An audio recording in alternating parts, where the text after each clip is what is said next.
महाभारत का युद्ध अपने चरम पर था। कौरव और पांडवों के बीच घमासान संग्राम चल रहा था। हर दिन एक नया मोड़ ला रहा था और उसी में से एक था अर्जुन के पुत्र अभिमन्यु का बलिदान। कौरवों ने गुरु द्रोणाचार्य के नेतृत्व में चक्रव्यूह की रचना की थी, जिसे भेदने की कला अर्जुन जानते थे। किंतु उस दिन वे रणभूमि से दूर थे। अभिमन्यु ने अपने शौर्य से चक्रव्यूह में प्रवेश किया और अद्भुत पराक्रम दिखाया। उसने 6 चरण भेद लिए, परंतु 7वें चरण में वह अकेला पड़ गया। वहां जयद्रथ, दुर्योधन, कर्ण, कृतवर्मा, शल्य, दुशासन और अश्वत्थामा जैसे महारथियों ने उसे घेर लिया। अभिमन्यु ने अंतिम सांस तक युद्ध किया, लेकिन अंततः जयद्रथ ने उसे धोखे से मार डाला। जब अर्जुन तक यह समाचार पहुंचा तो उनका हृदय क्रोध से जल उठा। उन्होंने शपथ ली, यदि कल सूर्य अस्त से पहले मैंने जयद्रथ का वध नहीं किया तो मैं स्वयं अग्नि में समर्पित हो जाऊंगा। यह प्रतिज्ञा केवल अर्जुन के लिए नहीं, बल्कि पूरे पांडव पक्ष के लिए एक परीक्षा थी। यदि अर्जुन हारते तो पांडवों का मनोबल गिर जाता और यह युद्ध में उनकी पराजय का कारण बन सकता था। जब जयद्रथ को अर्जुन की प्रतिज्ञा के बारे में पता चला तो वह भयभीत उठा। उसने दुर्योधन के पास जाकर अपनी चिंता प्रकट की। दुर्योधन ने उसे आश्वासन दिया, मित्र चिंता मत करो, कल हम संपूर्ण कौरव सेना को तुम्हारी रक्षा के लिए लगा देंगे। हम अर्जुन को तुम तक पहुंचने नहीं देंगे। यदि वह तुम तक नहीं पहुंच सका तो सूर्य अस्त होते ही उसे आत्मदाह करना होगा। इसके बाद जयद्रथ को युद्ध के मैदान में सबसे सुरक्षित स्थान पर छिपा दिया गया। अगले दिन युद्ध प्रारंभ हुआ। अर्जुन के मन में केवल एक ही लक्ष्य था, जयद्रथ वध। किंतु उसे कौरव सेना ने घेर लिया। चारों ओर से महारथी उस पर आक्रमण कर रहे थे। श्री कृष्ण ने अर्जुन से कहा, पार्थ, यदि तुम जयद्रथ तक नहीं पहुंचे तो तुम्हारी प्रतिज्ञा अधूरी रह जाएगी। अपने लक्ष्य पर ध्यान केंद्रित करो अर्जुन।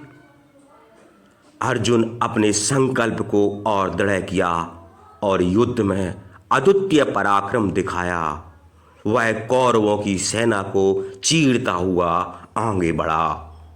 उसने कई महारथियों को परास्त किया, किंतु जयद्रथ अब भी दृष्टि से ओझल था।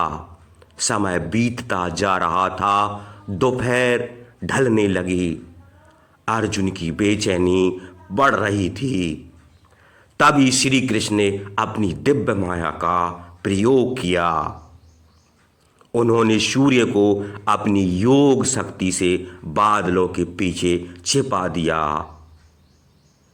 युद्ध भूमि में अंधकार छा गया। कौरव सेना को लगा कि सूर्य अस्त हो गया है और अब अर्जुन को आत्मदाह करना होगा।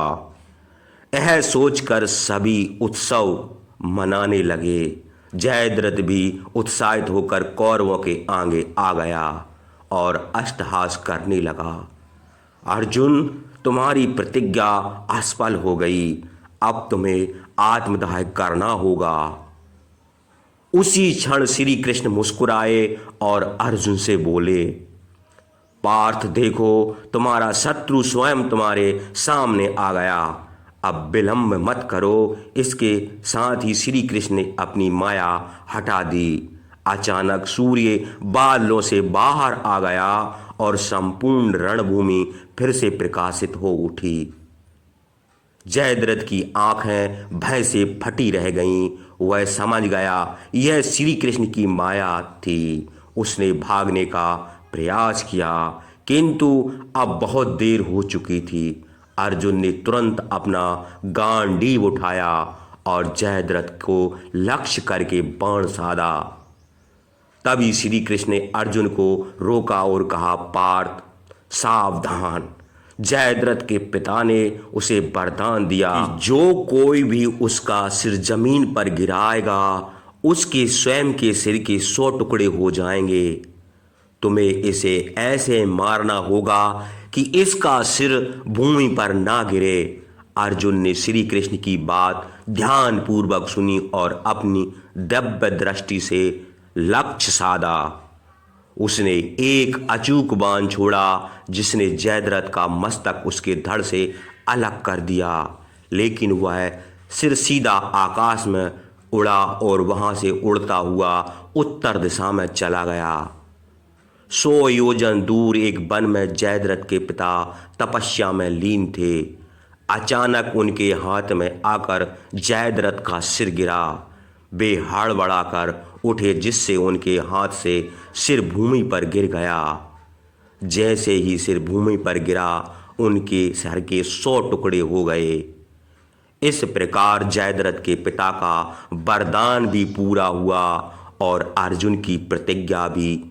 जयद्रथ के वध से कौरव सेना में हाहाकार मच गया। दुर्योधन स्तंभ रह गया। उसने सोचा था कि जयद्रथ को बचाने में सफलता मिलेगी, किंतु श्री कृष्ण की माया और अर्जुन का पराक्रम ने किसी की योजना नहीं बनने दी।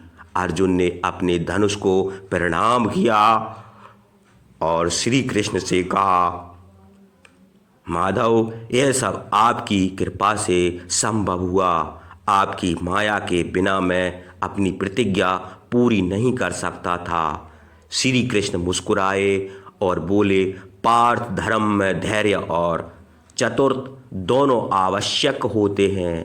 आज तुमने अपने धैर्य के साथ साथ अपनी बुद्धिमता से भी विजय प्राप्त की है।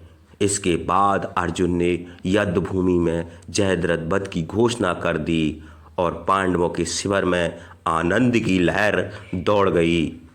महाभारत के इस प्रसंग से हमें यह सीख मिलती है कि युद्ध में केवल बल ही नहीं अपितु रणनीति और बुद्धिमत्ता भी आवश्यक होती है। श्री कृष्ण की लीला और अर्जुन की वीरता ने एक असंभव लगने वाली प्रतिज्ञा को भी संभव कर दिखाया। जयद्रथ का वध केवल प्रतिशोध नहीं था, बल्कि धर्म और न्याय की रक्षा के लिए एक आवश्यक कृत्य था। यह कथा आज भी हमें सिखाती है कि यदि मनुष्य दृढ़ संकल्प, धैर्य और उचित राजनीति अपनाए तो कोई भी लक्ष्य असंभव नहीं होता। मित्रों, कैसी लगी आपको आज की कथा?